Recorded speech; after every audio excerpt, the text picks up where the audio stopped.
Hello, good afternoon. This is Myesha Marie coming to do our Bible reading today. I hope you've had an amazing day so far. I'm coming to do Matthew chapter 27 from the New Living Translation, and we'll go ahead and get started. Very early in the morning, the leading priests and the elders of the people met again to lay plans for putting Jesus to death. Then they bound him, led him away, and took him to Pilate, the Roman governor. When Judas, who had betrayed him, realized that Jesus had been condemned to die, he was filled with remorse. So he took the 30 pieces of silver back to the leading priest and the elders. I have sinned, he declared, for I have betrayed an innocent man. What do we care? They retorted. That's your problem. Then Judas threw the silver coins down in the temple and went out and hanged himself. The leading priest picked up the coins. It wouldn't be right to put this money in the temple treasury, they said, since it was payment for murder.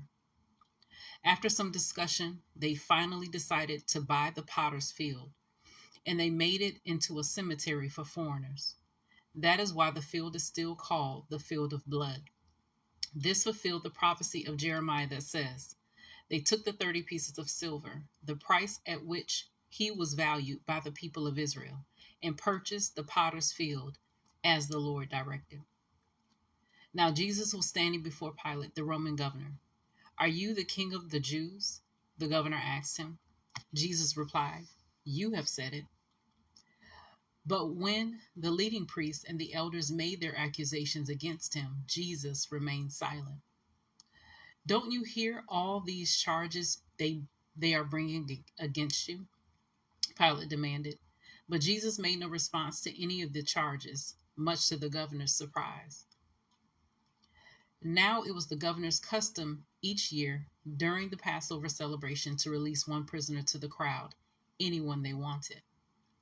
This year there was a notorious prisoner, a man named Barabbas. As the crowds gathered before Pilate's house that morning, he asked them, which one do you want me to release to you, Barabbas or Jesus, who is called the Messiah? He knew very well that the religious leaders had arrested Jesus out of envy. Just then, as Pilate was sitting on the judgment seat, his wife sent him this message: leave that innocent man alone. I suffered through a terrible nightmare about him last night. Meanwhile, the leading priests and the elders persuaded the crowd to ask for Barabbas to be released and for Jesus to be put to death. So the governor asked again, which of these two do you want me to release to you? The crowd shouted back, Barabbas. Pilate responded, then what should I do with Jesus, who is called the Messiah? They shouted back, crucify him. Why? Pilate demanded. What crime has he committed? But the mob roared even louder, crucify him. Pilate saw that he wasn't getting anywhere and that a riot was developing. So he sent for a bowl of water and washed his hands before the crowd, saying, I am innocent of this man's blood. The responsibility is yours. And all the people yelled back, we will take responsibility for his death, we and our children. So Pilate released Barabbas to them. He ordered Jesus flogged with a lead-tipped whip, then turned him over to the Roman soldiers to be crucified. Some of the governor's soldiers took Jesus into their headquarters and called out the entire regiment. They stripped him and put a scarlet robe on him. They wove thorn branches into a crown and put it on his head, and they placed a reed stick in his right hand as a scepter. Then they knelt down before him in mockery and taunted, Hail, King of the Jews! And they spit on him and grabbed the stick and struck him on the head with it. When they were finally tired of mocking him, they took off the robe and put his own clothes on him again. Then they led him away to be crucified. Along the way, they came across a man named Simon, who was from Cyrene, and the soldiers forced him to carry Jesus' cross. And they went out to a place called Golgotha, which means place of the skull. The soldiers gave Jesus wine mixed with bitter gall, but when he had tasted it, he refused to drink it. After they had nailed him to the cross, the soldiers gambled for his clothes by throwing dice. Then they sat around and kept guard as he hung there. A sign was fastened above Jesus' head, announcing the charge against him. It read, "This is Jesus, the King of the Jews." 2 revolutionaries were crucified with him, one on his right and one on his left. The people passing by shouted abuse, shaking their heads in mockery. "Look at you now," they yelled at him. "You said you were going to destroy the temple and rebuild it in 3 days. Well then, if you are the Son of God, save yourself and come down from the cross." The leading priests, the teachers of religious law, and the elders also mocked Jesus. "He saved others," they scoffed, "but he can't save himself. So he is the King of Israel, is he? Let him come down from the cross right now, and we will believe him. He trusted God, so let God rescue him now if he wants him. For he said, 'I am the Son of God.'"